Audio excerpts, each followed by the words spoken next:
ज्यादा वो हो गया है। आप ये लगाइए,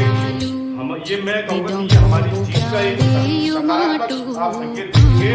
जब हमने मूल निवास भूकानून का को निकाला, उसका जो वृद्ध इसको करने का प्रयास किया, तो मैं उसके लिए धन्यवाद भी देता हूँ। लेकिन कहीं ना कहीं व्यवस्था पे सवाल भी खड़े होते हैं कि माननीय मुख्यमंत्री जी को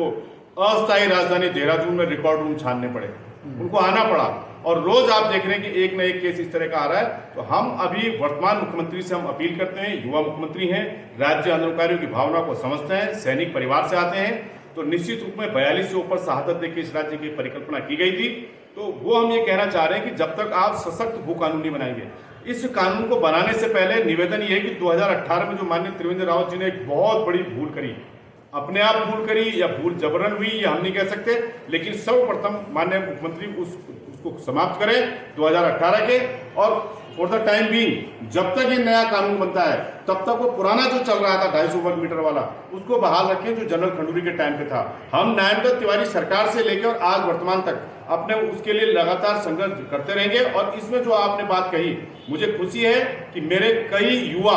अलग अलग संगठनों से, चाहे वो यूएसएफ हो, उसमें जो अपना फेडरेशन संगठन हो क्षेत्रीय स्तर पे, चाहे वो प्राउड पहाड़ी हो, ऐसे में बहुत सारे ऐसे नाम देना चाहता हूं। और सबसे बड़ी बात है कि पेंशनर हैं, जो सेवानिवृत्त हैं, जो और सामाजिक संस्थाएं, वो हमारे को अप्रिशिएट कर रही हैं कि हम आपके पीछे चलने के लिए तैयार हैं, और निश्चित रूप में उनको चलना भी होगा। और मैं आपके चैनल के माध्यम से विशेष अपील ये करना चाहता हूं कि जो भी फेसबुक और व्हाट्सएप पे भू कानून की और मूल निवास की जो बात कर रहा है, वो उससे इतर हट के केवल हमें 3 से 4 घंटे हमारे साथ आए, और वो उस वास्तविक स्थिति के लिए जब आएगा तो इसमें सरकार को भी मदद मिलेगी, विपक्ष को भी मदद मिलेगी, कि ताकि वो अपने हाईकमान को हमारी भावनाओं के रूप में ये हमें करना पड़ेगा। अब मूल निवास की मैं आपको बात बताता हूँ। आज जो मूल निवास मुझे उत्तर प्रदेश के सवाल में मुझे बना हुआ है, मैं अपने बच्चे के लिए मूल निवास भी बना सकता हूँ।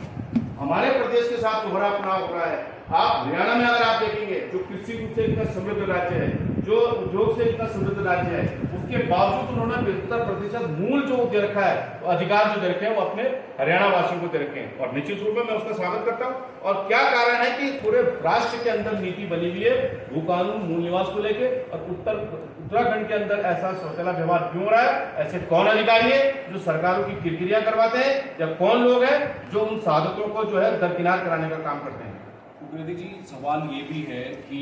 आप इस आंदोलन को तो कर रहे हैं उस दिन सीएम आवास कूच, आपका मुख्य मुद्दा यही है भू कानून और मूल निवास, लेकिन पिछले दिनों उत्तराखंड में जिस तरह से अंकिता भंडारी हत्याकांड हुआ, किरण नेगी का एक मसला पहले आया, बेरोजगारों का मसला है ही, एक के बाद एक स्कैम आए भर्तियों में, अभी भी एक मेडिकल बोर्ड में फिर सामने आया है।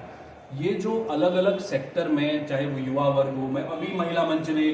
यहाँ पर कूच किया था परेड ग्राउंड में, तो उसमें बड़ी संख्या में माताएं बहनें सामने आई थी, तो दर्द अलग अलग सेक्टर का है। तो क्या इस आंदोलन में, इस सीएम आवास कूच में ऐसे मुद्दों को भी आप स्वागत कर रहे हैं, ऐसे संगठनों का, कि जो अपने मुद्दों को लेकर भी उसमें शामिल हो, या केवल भू कानून रखेंगे? निश्चित रूप में, क्योंकि मैंने कहा कि फेस वाइज हम लोग इसको कर रहे हैं। अंकिता भंडारी हो या दिल्ली में पीड़िता के साथ हो, हमने उस लॉ एंड ऑर्डर को लेके बराबर हमने धरना और प्रदर्शन, और हमने पूरा उसके लिए साथ चलाया। और मुझे खुशी इस बात की कि हमारे राज्य आंदोलनकारियों ने उस अंकिता के लिए भी कानूनी रूप से जितना हमारे से हो सकता था, हमने वो भी एक आर्थिक रूप से उसके लिए एक समृद्ध छोटी सी एक अमाउंट इकट्ठी करके उसके परिवार के लिए एकत्रित की है, कि ताकि हम लोग, ऐसा नहीं है, क्योंकि मैं समझ सकता हूं कि हमने जिसने मुजफ्फरनगर कांड झेला हो, उसके अंदर मानवता मर नहीं सकती। और मुझे खुशी इस बात की है कि राज्य आंदोलनकारी मंच जब जब राज्य हितों के लिए सड़कों पर आया है, तमाम संगठन, यहां तक कि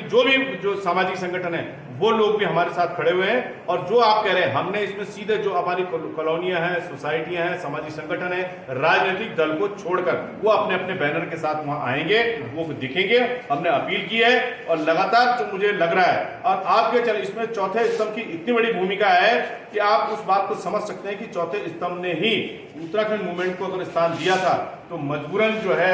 लोगों, जो जहां अनभिज्ञ लोग थे, जहां अब आज इलेक्ट्रॉनिक मीडिया है, आज प्रिंट मीडिया है, घर घर जो जा रहा है, ब्लॉकों में जो जा रहा है, वो आपके माध्यम से मैं अपील करना चाहता हूं कि 9 अगस्त को आप परेड ग्राउंड पहुंचिए, और जो वो लामबंदी जब होगी, निश्चित रूप में माननीय मुख्यमंत्री इस चीज के लिए बाध्य होंगे, अधिकारियों को बाध्य होना पड़ेगा, और हम अपना मौलिक अधिकारों को खोने नहीं देंगे। व्हाट्सएप पर लड़ी जाती थी, परीक्षा उन लोगों की भी है उत्तराखंड में। सोशल मंच पर आप इस मुद्दे को उठा रहे थे भू कानून को लेकर, अब परीक्षा इस बात की है कि क्या 9 अगस्त को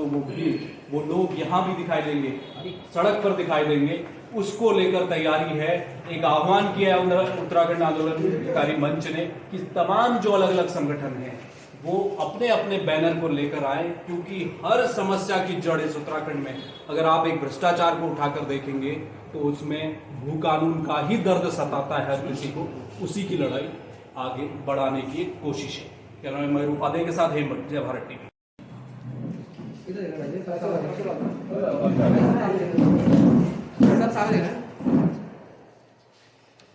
जय उत्तराखंड, भू कानून लागू करो, उत्तराखंड को बचाना है। अपने अधिकार के लिए मूल निवास है जरूरी, अपने अधिकार को बचाने के लिए मूल निवास है जरूरी, उत्तराखंड को बचाना है, उत्तराखंड को बचाना है।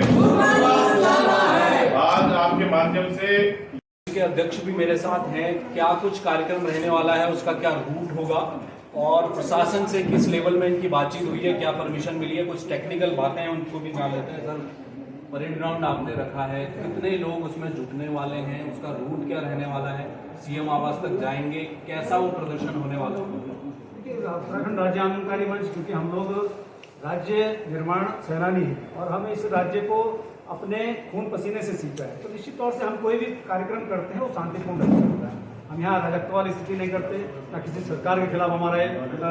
सत्ता तख्ता पलट का कोई कार्यक्रम रहता है। हमारे जो जन मुद्दे हैं, उत्तराखंड के जन मुद्दे हैं, जल जंगल जमीन, उसको बचाने का प्रयास सदैव हम लोग करते रहते हैं। तो इसीलिए हम सरकार को बार बार आगाह करते हैं। 2018 में जो भी भू कानून में शिथिलता प्रदान की तत्कालीन सरकार ने, उसके खिलाफ हम बिल्कुल तब से ही बिगुल बजाए हुए हैं। 2 बार हमने प्रदर्शन करते हैं और ये पुनः आज क्रांति दिवस के